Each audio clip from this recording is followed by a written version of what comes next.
Harold Watson stood at the bus stop, holding his old brown sack close to his chest. The morning was cold, and his worn jacket did little to keep out the chill. At 78 years old, his hands shook slightly, but his eyes were clear and focused. Today was the day he had been waiting for his whole life. "You getting on, mister?" the bus driver called out. Harold nodded and slowly climbed the steps. He took a seat near the front, placing his precious sack on his lap. Inside that simple bag were papers that could change everything. The bus moved through the city streets. Harold looked out the window at the tall buildings. His mind went back to when he was a small boy, sitting on his grandfather's knee. One day, Harold, his grandfather, had told him, "You will understand what was taken from us, and maybe you will be the one to get it back." For years, those words had stayed with him. His grandfather Thomas had been a proud man who lost everything in the big crash of 1929, or so everyone thought. But Thomas had told a different story to his family. He claimed that the bank had cheated him, that he still owned part of it. Nobody believed him. They said he was just a bitter old man making up stories. The bus stopped 3 blocks from First National Bank. Harold thanked the driver and stepped carefully onto the sidewalk.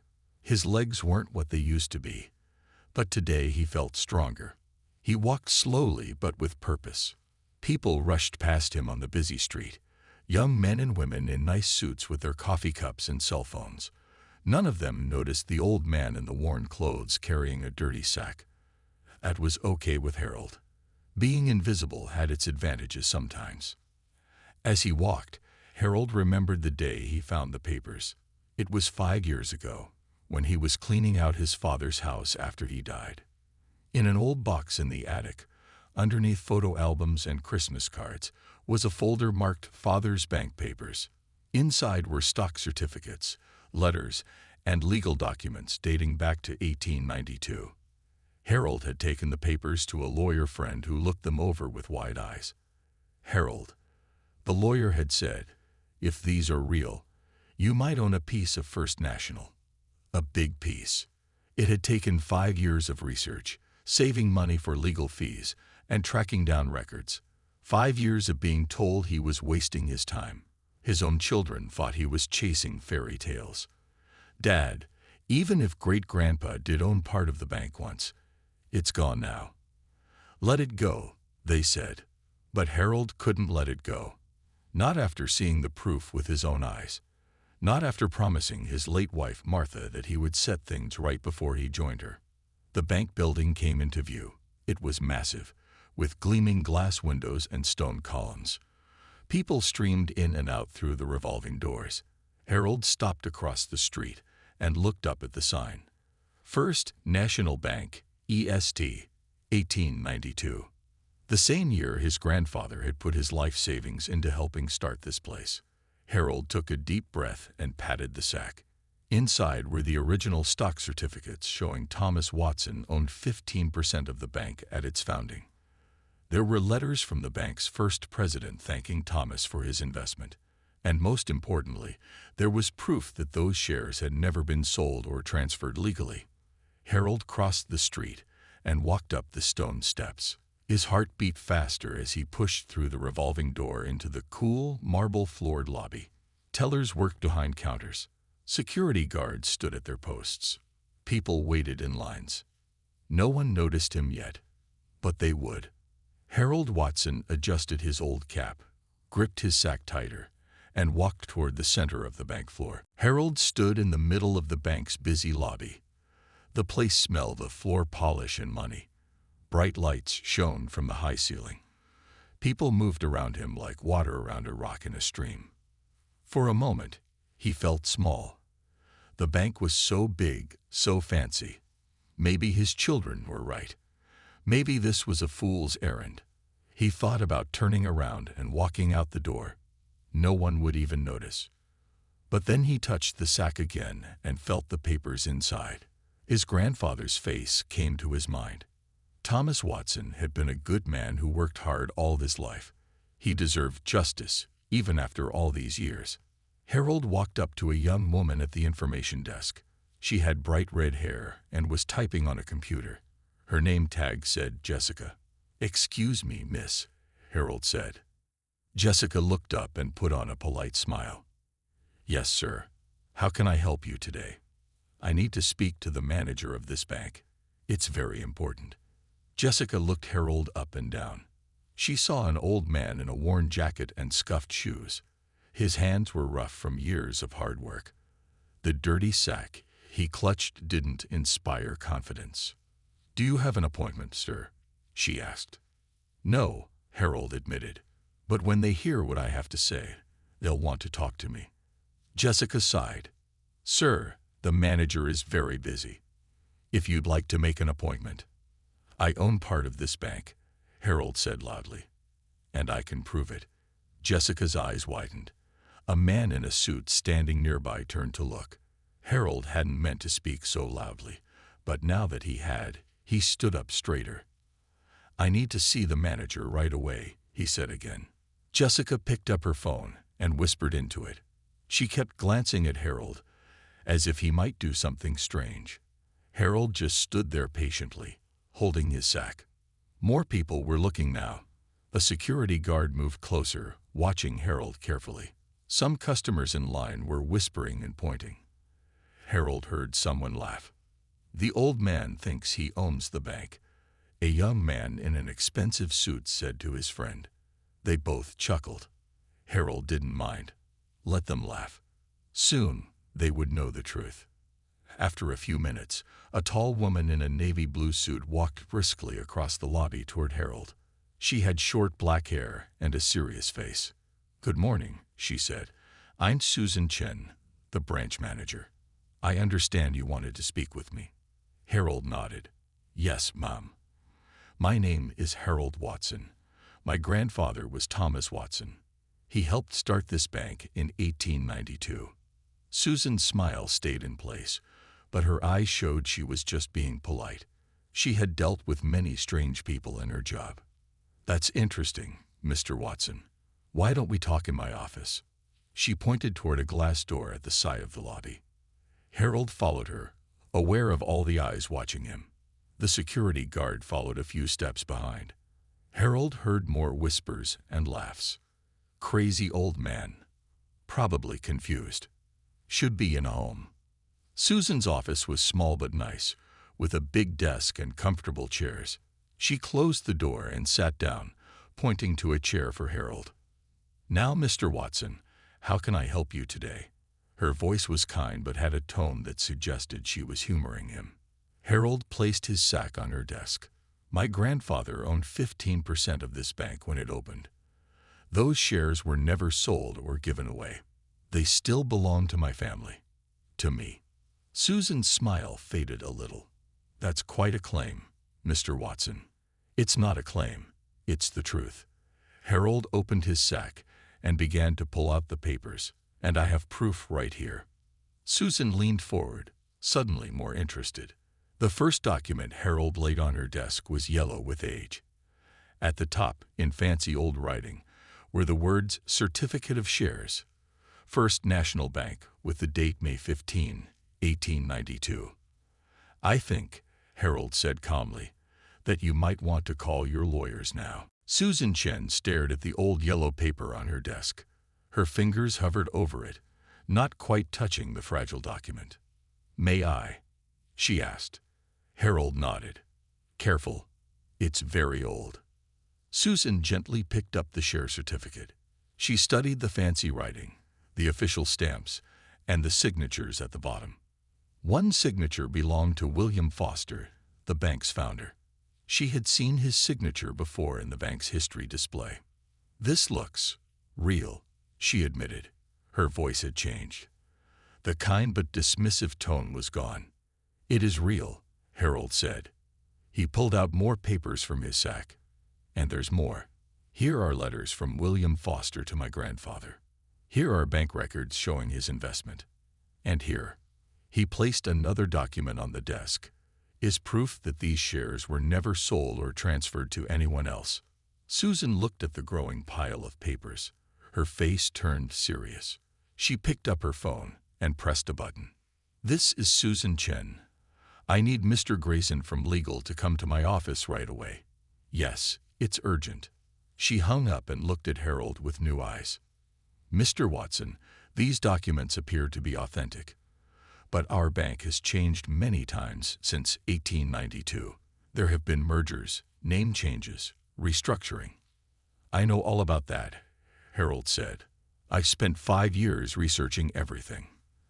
The bank's changed, but no one ever bought out my grandfather's shares. When First State Bank merged with National Trust in 1927, all shareholders were given new certificates, except my grandfather. When United Banking took over in 1953, the same thing happened. Each time, my family's shares were ignored. Susan looked surprised. You've done your homework.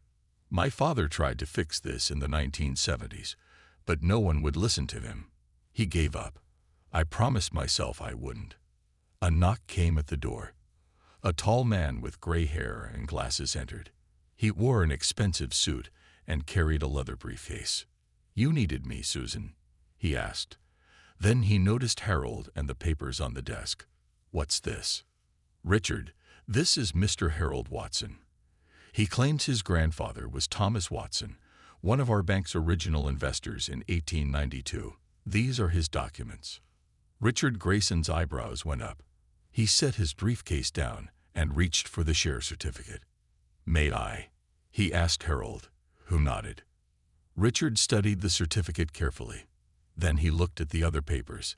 His face grew more serious with each document he examined. Where did you get these? He asked Harold. My father kept them. When he died, I found them in his attic. I've been working to verify them ever since. Richard and Susan exchanged a look. Richard took out his phone and took pictures of several documents. I need to send these to our historical archives team, he explained, and to our corporate legal department. Outside the office, bank employees had noticed something unusual was happening. The security guard still stood near the door. Other workers walked by slowly, trying to peek inside. The young woman from the information desk, Jessica, whispered to a teller, "The old man is still in there with Ms. Chen and Mr. Grayson." Inside the office, Richard Grayson sat down. Mr. Watson, if these documents are authentic, and I must stress the if, this could be a complicated situation. The shares your grandfather owned would have multiplied in value many times over through stock splits and mergers. I know, Harold said simply. We're talking about potentially millions of dollars, Richard said. Harold nodded. I know that too. Susan looked worried. We should move this meeting upstairs to the conference room. I need to call the regional director. As they stood up, Richard asked, Mr. Watson, may I ask why you waited until now to bring these documents forward? Harold put the papers carefully back in his sack. My wife, Martha, died last year. We were married for 52 years. She always told me to let the past go, to be happy with what we had. But after she was gone, I realized I needed to finish this. Not for the money, for the truth. Richard nodded slowly, a new respect in his eyes. Well, Mr. Watson, let's go find out what the truth is. Harold followed Susan and Richard to the elevator. Bank workers stopped what they were doing to watch. The security guard came too, but now he acted more like Harold's helper than someone watching him. This way, Mr. Watson, Susan said as they stepped into the elevator. Harold held his sack close. He had waited so long for this moment, but he felt calm. The elevator went up to the 10th floor. When the doors opened, Harold saw a hallway with fancy carpet and paintings on the walls. They walked to a large room with a long table and many chairs. Big windows looked out over the city. Harold could see the bus stop where he had started his journey that morning. Please have a seat, Mr. Watson, Susan said. Can we get you anything? Water? Coffee? Coffee would be nice, Harold said. Black, please. Richard was already on the phone. Yes, sir. Original documents from 1892. Yes, they appear authentic. He's here now. Yes, sir. Right away. A young man brought Harold a cup of coffee. Harold's hands shook a little as he took it. He wasn't used to being treated like an important person. More people began to arrive. A woman with red glasses and a serious face came in first. "I'm Diane Porter from the Archives Department," she introduced herself. She had brought a laptop and a scanner. Next came two more lawyers. They all wanted to see Harold's documents. With gentle hands, Harold took out his papers again. Diane carefully scanned each one. "Our records from the founding years are incomplete," she explained as she worked. "These could fill in some important gaps in our history." Outside the conference room, word was spreading through the bank. Employees whispered to each other. Some had seen Harold come in that morning with his dirty sack. They had laughed then. They weren't laughing now. The regional director arrived an hour later. His name was Edward Blackwell, and he had flown in from the airport as soon as he heard about Harold's claim. He was a tall man with white hair and a serious face. "Mr. Watson," he said, shaking Harold's hand firmly, "I understand you've brought us some interesting history today." Harold nodded. "Just looking for what belongs to my family, sir." Edward sat down. "Tell me how you came to have these documents." Harold told his story again. How his grandfather Thomas had invested his savings to help start the bank in 1892. How the crash of 1929 had hurt his family. How his grandfather had always insisted the family still owned part of the bank, but no one believed him. "My father tried to prove it in the 1970s, Harold explained, "but the bank managers then wouldn't listen. They said too much time had passed. They said the records were lost." "But the records weren't lost," Edward said, looking at the papers spread on the table. "No, sir. My grandfather kept everything. Then my father kept them. Now they're mine." Diane looked up from her laptop. "I've checked our digital archives. We have records of Thomas Watson's initial investment. And there's no record of those shares ever being sold or transferred." The lawyers exchanged worried looks. Edward leaned forward. "Mr. Watson, I want to be clear about something. These documents, if verified as authentic, could represent a significant ownership stake in our current banking corporation." "I know," Harold said. "We're talking about a lot of money." Harold nodded. "I didn't come for money. I came for the truth." Edward studied Harold's face. "What exactly do you want from us, Mr. Watson?" Harold set his coffee cup down. His voice was steady now. "Recognition. Acknowledgement that my grandfather helped build this bank. And yes, whatever value those shares have now. Not just for me. For my children and grandchildren. It's their birthright." A heavy silence filled the room. Edward Blackwell stood up. "We'll need to verify everything, of course. Our experts will need to examine these documents thoroughly. This could take some time." "I've waited my whole life," Harold said. "I can wait a little longer." 3 days passed. Harold stayed at a hotel near the bank. The bank paid for his room. They also sent a car each morning to bring him to the big building. Every day, more experts came to look at his papers. They took pictures and made copies. They asked Harold many questions about his family. Harold answered them all truthfully. On the morning of the 4th day, Harold sat in the same conference room. This time, there were new faces around the table. Men and women in expensive suits had come from the bank's main office in New York. They had serious looks on their faces. Edward Blackwell spoke first. "Mr. Watson, thank you for your patience. We have completed our initial investigation of your documents." Harold nodded but said nothing. He had learned long ago that sometimes it was best to wait and listen. A woman with short gray hair spoke next. "Mr. Watson, I'm Catherine Morgan, Chief Legal Officer for First National Banking Corporation. Our experts have confirmed that your documents are authentic." Harold felt a weight lift from his shoulders. All these years, he had worried that someone might say his grandfather's papers were fake. "Furthermore," Catherine continued, "we have found no evidence that your grandfather's shares were ever properly bought out or transferred during any of the bank's reorganizations or mergers." Edward leaned forward. "In simple terms, Mr. Watson, it appears your claim has merit. Your grandfather was indeed a founding investor, and those shares would have passed down through your family. Harold looked at each face around the table. Some looked worried. Others seemed impressed. One younger man looked angry. "So what happens now?" Harold asked. Catherine opened a folder. "Based on the original investment, and tracing it through all subsequent stock splits and mergers, we calculate that you would own approximately 2.3% of the current banking corporation." The angry young man spoke up. "That's ridiculous. We can't just hand over 2.3% of a major financial institution because of some ancient paperwork." Edward gave the man a sharp look. "James, please." Harold stayed calm. "How much is that worth in today's money?" The room went quiet. Edward cleared his throat. "At current market value, approximately $15 million. Harold took a deep breath. The amount was more than he had imagined. He thought about his small house with its leaking roof. He thought about his grandchildren struggling to pay for college. He thought about Martha, who had worked hard all her life and never complained. "However," Catherine said, "there are complicated legal questions here. The statute of limitations." "The what?" Harold asked. "Rules about how long someone can wait to make a legal claim," she explained.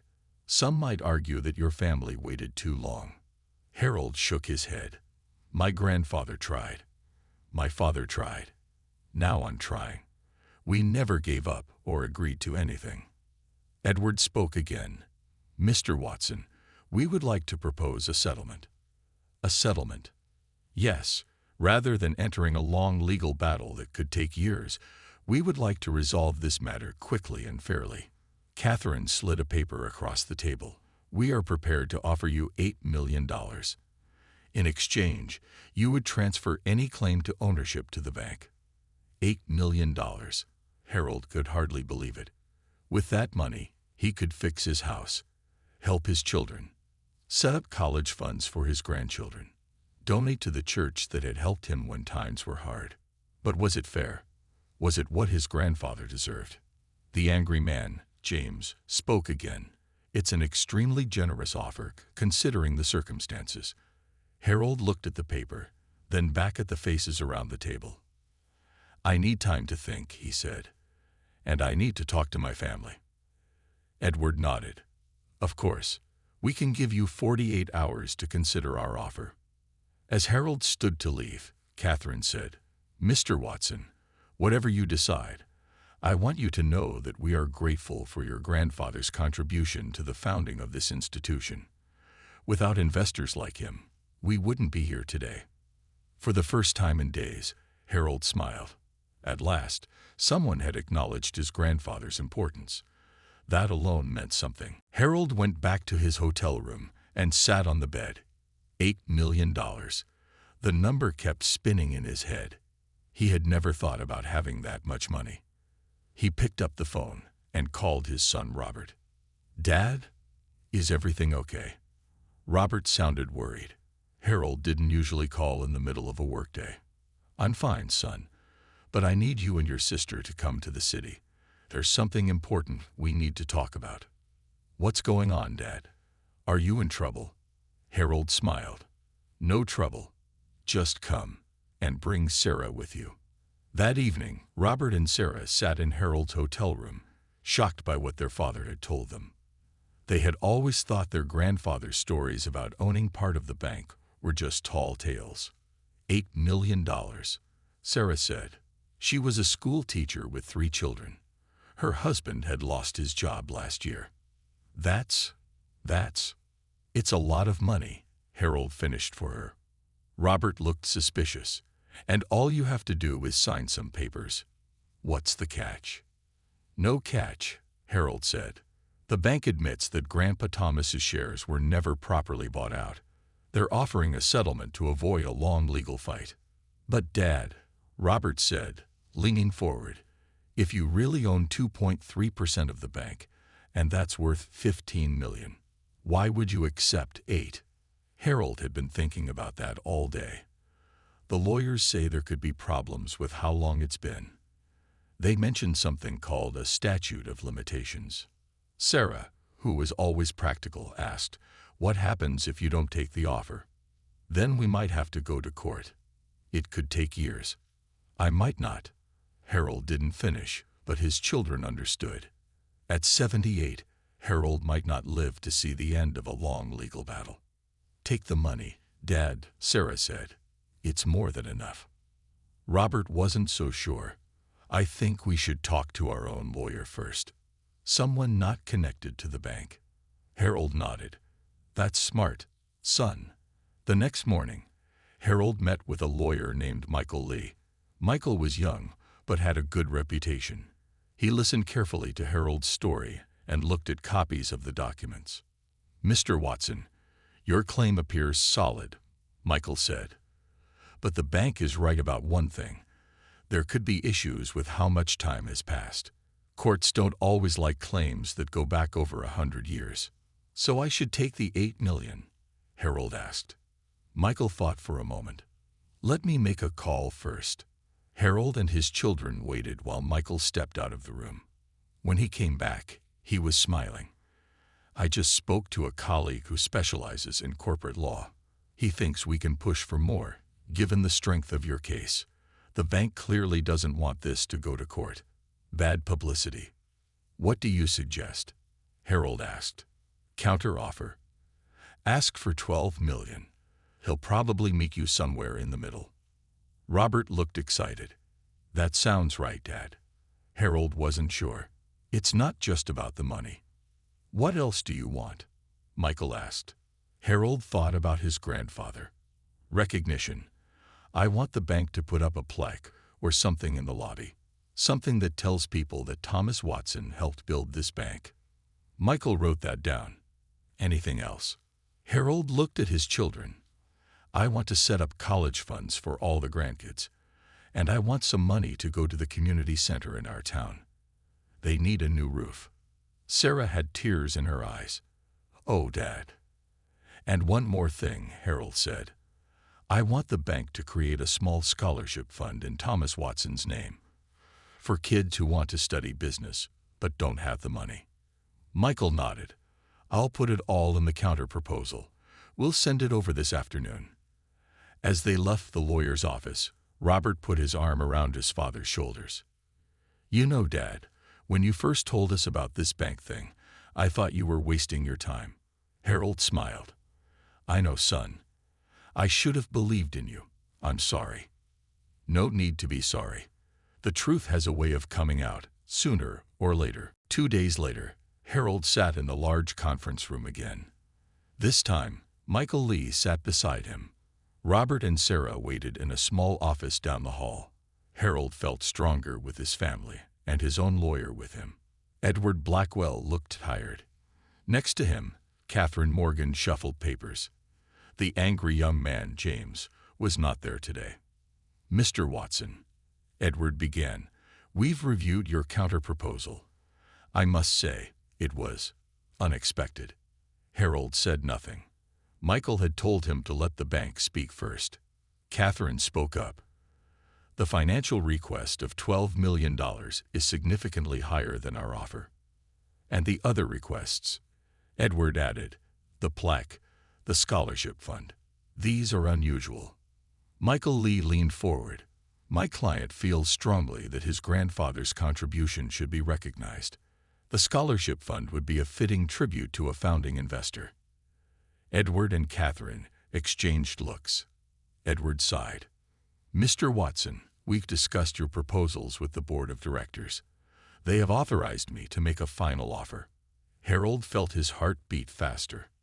$10 million, Edward said, plus a commemorative plaque in the main lobby acknowledging Thomas Watson's role as a founding investor.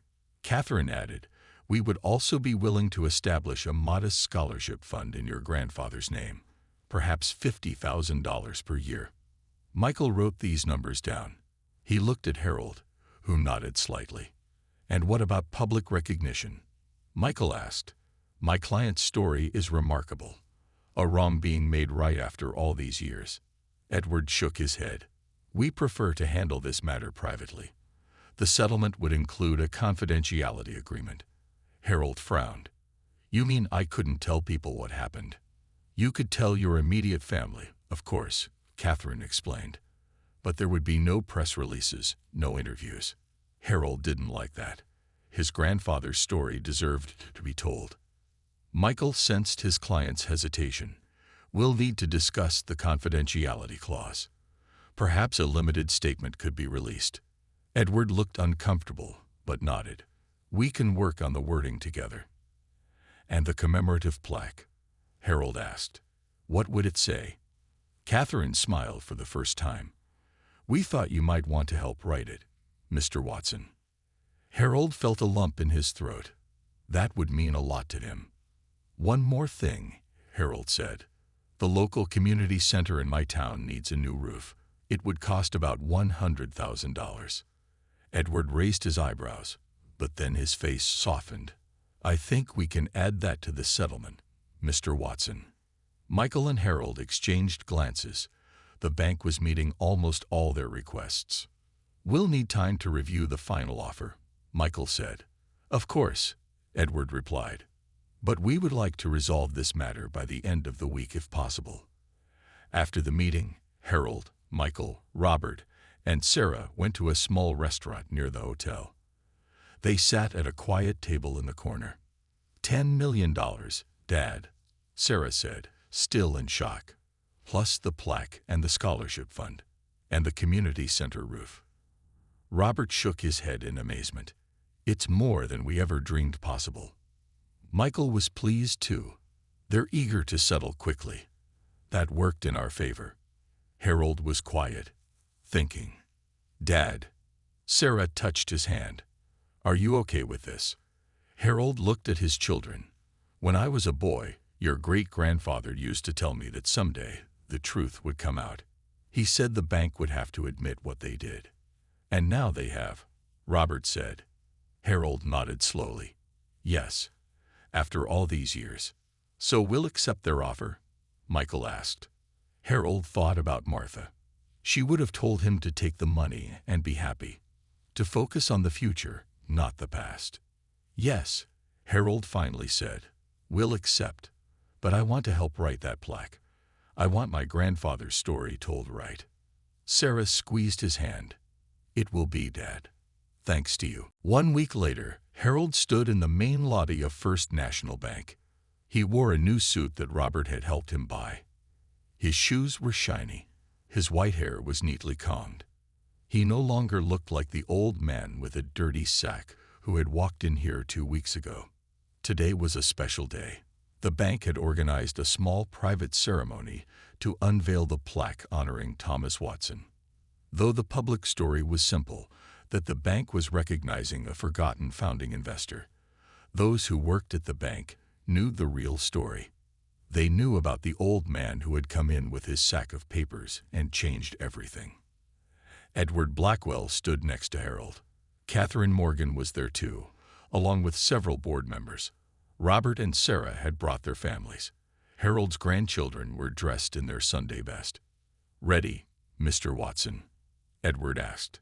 Harold nodded. Together, they pulled a small cord that removed the covering from the brass plaque on the wall. Thomas Watson. FLUNDANVESTOR. First National Bank. 1892. In recognition of his vision and contribution to the establishment of this institution and his family's enduring commitment to truth and justice, Harold read the words silently. Then he reached out and touched the plaque. The metal was cool and smooth. His grandfather's name was now permanently part of the bank. Thank you, he said softly. Edward shook Harold's hand. Thank you, Mr. Watson. This bank was built on the investments of people like your grandfather. We should never forget that. After the small ceremony, everyone gathered in a meeting room for refreshments. Harold's youngest granddaughter, Lily, who was 8 years old, came up to him. Grandpa, is it true you're rich now? She asked. Harold smiled. Yes, I suppose I am. Are you going to buy a big house and a fancy car? Harold chuckled. No, sweetheart. I like my house just fine, but we are going to fix the roof. And what about the rest of the money? Harold bent down to her level. Most of it is going to help our family. Some will help people in our town, and some will help young people go to college. Lily thought about this, like the scholarship with great-great-grandpa's name on it. That's right. I think that's better than a fancy car, Lily said. Harold hugged her. I think so too. Across the room, Susan Chen, the branch manager who had first taken Harold seriously, approached him. Mr. Watson, I wanted to thank you, she said. Thank me? For what? When you first came in that day, I almost didn't listen. I almost sent you away. She looked embarrassed. It taught me an important lesson about not judging people by how they look. Harold nodded.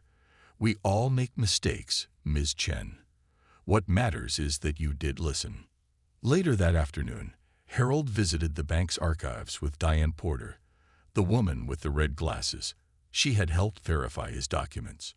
Now she showed him something special. We found these in our oldest records, she said, opening a folder. Photos from the bank's opening day in 1892. Harold looked at the faded black and white photographs.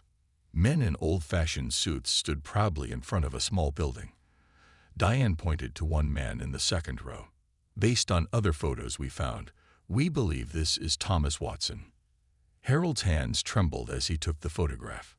The man was young, maybe 30 years old. He had a serious face and a neat mustache. Harold could see something of himself in the eyes. May I have a copy of this? He asked. Of course, Diane said. It belongs to your family as much as to the bank. As Harold looked at his grandfather's face, he felt a circle closing. The young man in this old photograph could never have known that over 100 years later, his grandson would walk into the bank with his papers in a sack, demanding justice. But somehow, Harold felt that Thomas Watson would be proud. 6 months had passed since Harold Watson walked into First National Bank with his sack of old papers. Life had changed in many ways, yet in other ways, it stayed the same. Harold still lived in his old house, but now it had a new roof. The walls were freshly painted. The broken steps were fixed. The garden that Martha had loved was full of flowers again, tended by a local boy Harold hired to help. On this bright spring morning, Harold sat on his porch drinking coffee.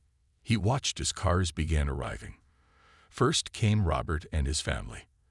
Then Sarah with her husband and children. Next came some neighbors and friends from church. Today was a special day. Good morning, Dad, Sarah said, kissing his cheek.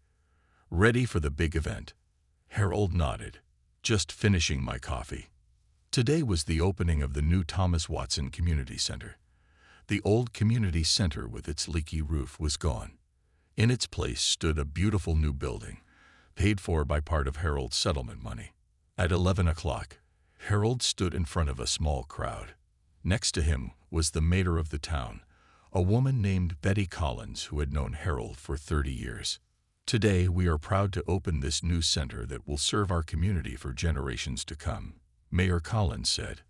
And we are grateful to Harold Watson, who has made this possible. Harold stepped forward to cut the ribbon. His hands were steady now. As the ribbon fell away, everyone clapped and cheered. Inside, the building was bright and spacious. There was a large meeting room, a small library, a kitchen, and classrooms for community programs. On the wall hung a picture of Thomas Watson, copied from the old photograph Harold had found in the bank's archives. Under the picture was a small plaque that told the story of Thomas Watson, the bank, and how his grandson had finally set things right after more than 100 years. Your grandfather would be so proud, an old friend told Harold as they walked through the new building. I think he knows, Harold said simply. Later that afternoon, Harold sat with his family in the garden behind his house. His grandchildren played on the new swing set he had installed. The adults talked and laughed. Dad, Robert said, sitting down next to Harold, I've been meaning to ask you something. What's that, son?